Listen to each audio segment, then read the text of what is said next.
What's up, everybody? Today we're going to look at should you buy or even consider new construction if you're thinking of buying a new home in the Minneapolis area.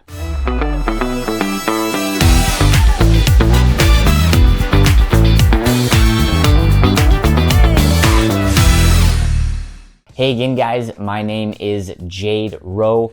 I am a licensed realtor in the state of Minnesota. I'm helping tons of families move to the state for the first time or move within the state, and I would love to help you. If you have any questions, reach out to me anytime. Also, if you do want to know more about future videos that I release and don't want to miss anything to stay informed about what's happening here in the Minneapolis area, make sure you hit that subscribe button. I would really appreciate it. All right, so let's get into this though today. Should you buy a new construction? What is it like to buy a new construction? That's something that I get asked a lot. Hey Jade, we're thinking about buying a new home. We're thinking about moving to the state. Something that we've considered is new construction. What's that like? What's the process like? What are the pros and what are the cons? Today I'm gonna break all of that down. So first things first, I'm sure you have probably been window shopping at one point, using Zillow.com, using Realtor.com, using those online sites. And the new construction on there can really look pretty. I mean, they look beautiful.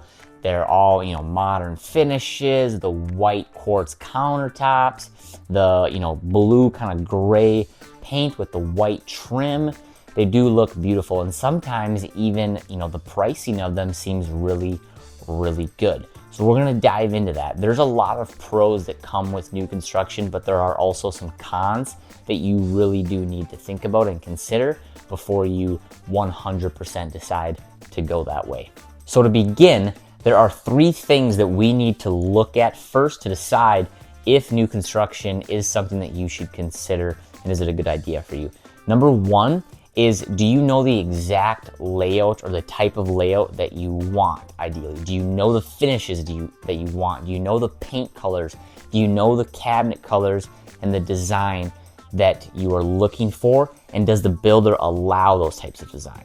Number two, are you in a hurry? Is this something where you need to be in a home within a month or two, or can you wait 6 months, 8 months, a year, maybe even longer depending on the build and everything that goes into it?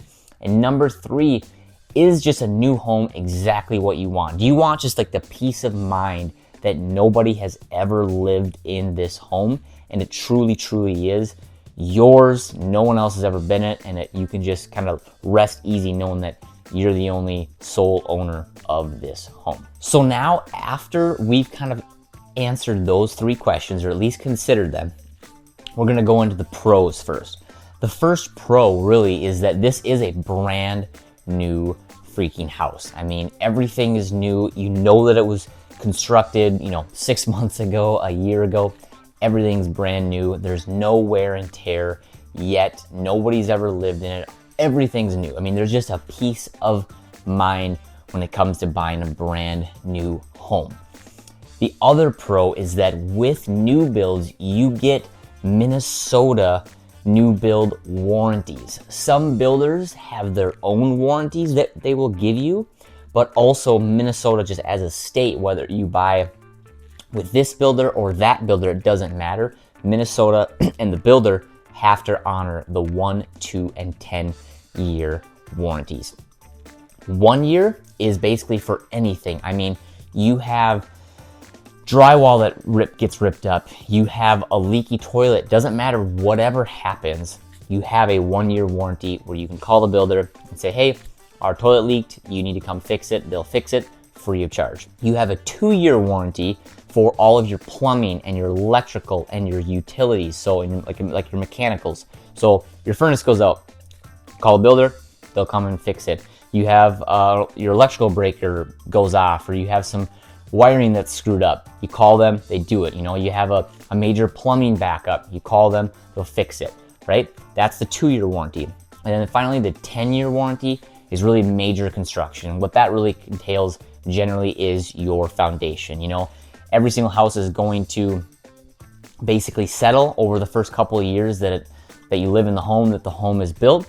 And if that settling ever causes a serious shift in the home, or your foundation tweaks or something like that happens, generally that is what is covered under that 10-year warranty. So something to consider though is every single builder, they'll have those 1, 2, and 10, but they'll also have their other own warranties. And that would be a good question to ask them is, hey, what other warranties besides just the Minnesota state warranties do you offer? They might say we don't offer anything above that, or they'll offer something else as well. The other pro to think about, like I mentioned before, this is a brand new home. So there's really no maintenance. You shouldn't have any maintenance for a long time considering this is a brand new home. Yes, you'll have to replace your light bulbs. Yes, you'll have to replace your furnace filters, but generally speaking, you're not gonna have really any day-to-day maintenance, especially within that first year, because everything is covered under that warranty that we discussed. The other thing is every single builder is different, but you do sometimes are able to basically have power to design it. You know, like, hey, I want this type of finish, or I want this carpet, or hey, I want, white countertops or white cabinets. Every single builder is different. Some builders are like, hey, these are our models, these are our finishes, this is what you get. No questions asked. Others give you complete free range, or they'll say, hey, we're not gonna give you complete free range, but we're gonna give you these options. You can finish the house with these different types of sidings and colors, or you can, add a bedroom here, or you can, do this countertop. So there is some workmanship that you're able to, be involved in, which is a really awesome thing because, when you buy in a pre-existing home, you don't have that power. You have to be able to just buy it as is, and then if you want to do the work yourself to replace the cabinets and the countertops and whatever, you have to do that out of your own pocket, right? Where this, you are paying for that, but while the house is being built, you do have some power and some leverage to design it the way you and your family want, which is super cool. Other things that I've seen is that if you work with a builder's lender, they do have lender credits that they're able to give you. They have, promotional rates. So if rates are at X, maybe a lender that works with the builder or even is owned by the builder, they'll give you this rate. There's credits that they offer. Those types of pros that other lenders can't offer is another pro to consider when thinking about a new build. The last pro for a new build is a sense of community. I mean, a lot of these homes are built in a kind of a neighborhood, right? I mean, it's a brand new neighborhood. It's not all the time. I mean, if you buy a lot, you rip down the house and you build new, that's obviously different. But these new neighborhood communities, there is a sense of community. I mean, some of these I've seen, they have, a pool, they have an exercise room, they have some sort of central hub where all of the home owners in the community are able to use this community building that has pools or arcades or whatever the case may be. That is really cool. And also you're kind of just meeting other people that maybe have similar views of you or have similar lifestyle plans, or just, they wanted to be in a community and you did as well. So I've seen, really good relationships come from people that bought in the same community or at the same time.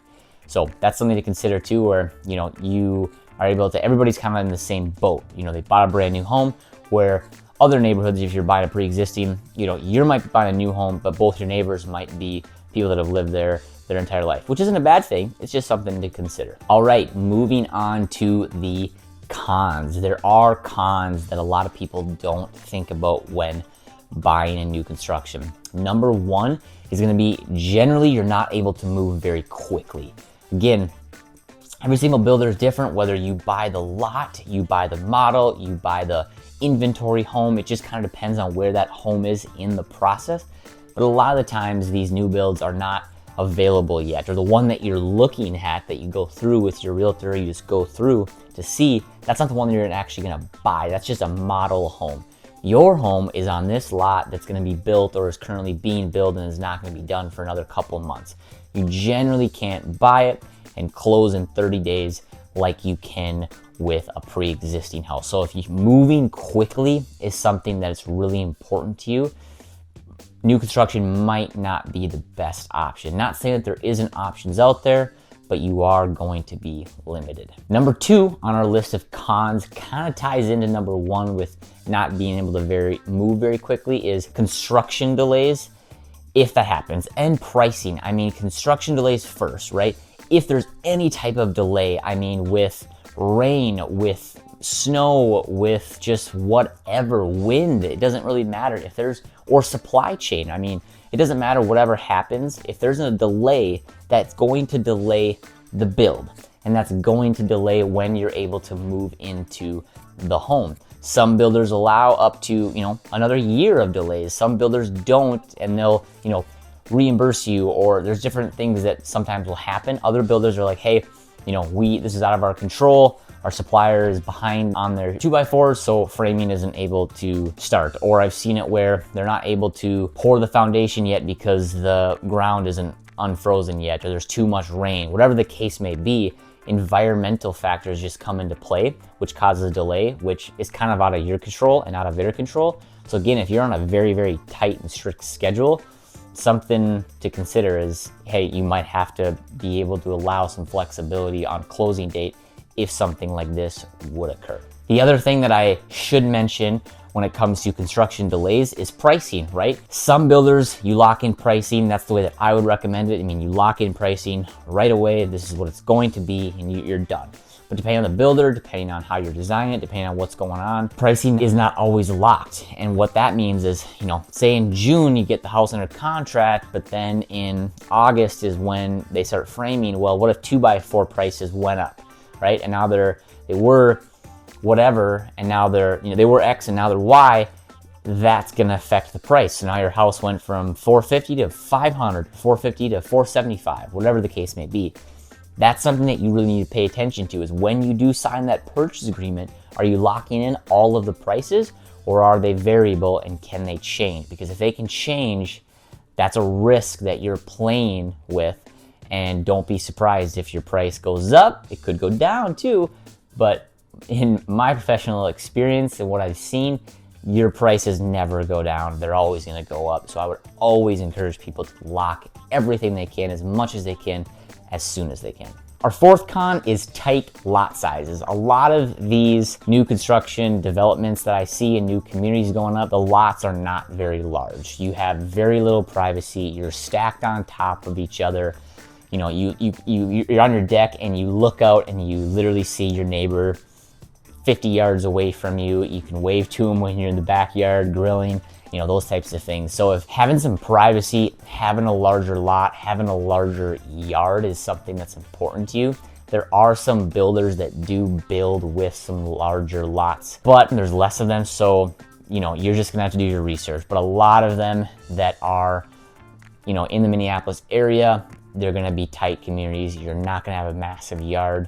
You're going to have a yard, it's just not gonna be super large. So if a yard and privacy is important, new construction might not be the best route for you. Number 5 on our list for cons, kind of going into number 4, is commuting, right? I mean, a lot of these developments are not really close to Minneapolis. They're usually in suburbs like Lino Lakes or like Hugo or like Shakopee. They're farther away from downtown because that's where the land is.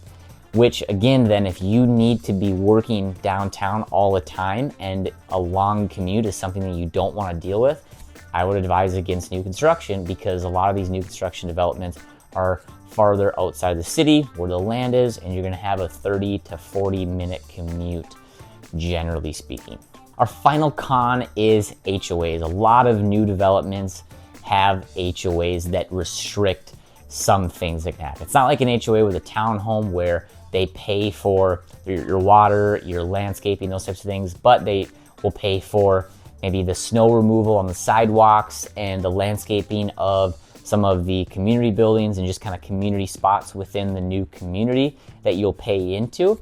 But these HOAs, what's tough about them is they're going to limit the sheds you can put up. If you want to put up a shed, they're going to limit potentially the type of fence that you can put up. So if you have a pet like a dog and you want to put up a fence, you're not going to be able to put up a silver chain link fence. That's generally, like, I haven't talked to an HOA that allows that yet. They will allow the black chain link fence, or like the more expensive wood fences and plastic fences, right? But the reason they do that is that they want to kind of keep the same aesthetic in the community. They don't want you all of a sudden to paint your house yellow, right? So they want to keep the same type of aesthetic and look throughout the community. So they will restrict some things like that you are not able to do, or you're able to do, you're just gonna have to follow their color scheme that they want, just to keep the same aesthetic going. Last bit of advice, not really a pro, not really con, but something to consider if you're looking at new construction is if you walk into a model home, there's going to be a builder representative, and that builder representative is there to sell you on new builds 100%. They do not work for you. I want to get that through your head. They're gonna act nice, totally get it. They're gonna try to help you. They are gonna help you, but they do not work for you. They work for the builder. That builder hires them to be in those model homes to sell you on buying the home. And when it comes down to it, they're not gonna negotiate on your best interest. They're going to negotiate on the builder's best interest. Take it from me, you do not have to hire me as your agent, but please hire a realtor to help you with buying a new construction. Having me or a different agent by your side to review the contract, to represent you, to negotiate, to make sure that that builder's agent is not doing everything they can to screw you over or sneaking things into the contract that shouldn't be there, is something that you really need to pay attention to. A lot of people I've seen, especially like the pricing or the flexibility timelines, I've seen people get into contracts where, you know, a 2-year extension is allowed if needed, and they didn't even know it because they didn't review it or didn't know that it was in the contract. Lastly, when it comes to new construction too, is you just have to be patient. You know, it's gonna be a little bit longer of a process. There's tons of builders out there. You're gonna have to put your feet into some model homes. You're gonna have to do a little bit more research potentially because of all the builders that are out there and different pricing. You're gonna have to talk to a little bit more people depending on what you're looking for. But anyways, I hope this video was helpful. You know, new construction can be awesome. I've helped tons of people get into new construction homes. They are fantastic homes, but there are some cons that you need to think about. Maybe there was something new in this video that you didn't realize or didn't think about before, which I hope that was the case and hope it was helpful. If you have any more questions about new construction, you know, give me a ring, send me an email, shoot me a text. I work 7 days a week and would love to connect with you. So until next time, guys, we'll see you on the next video. Thanks for tuning in.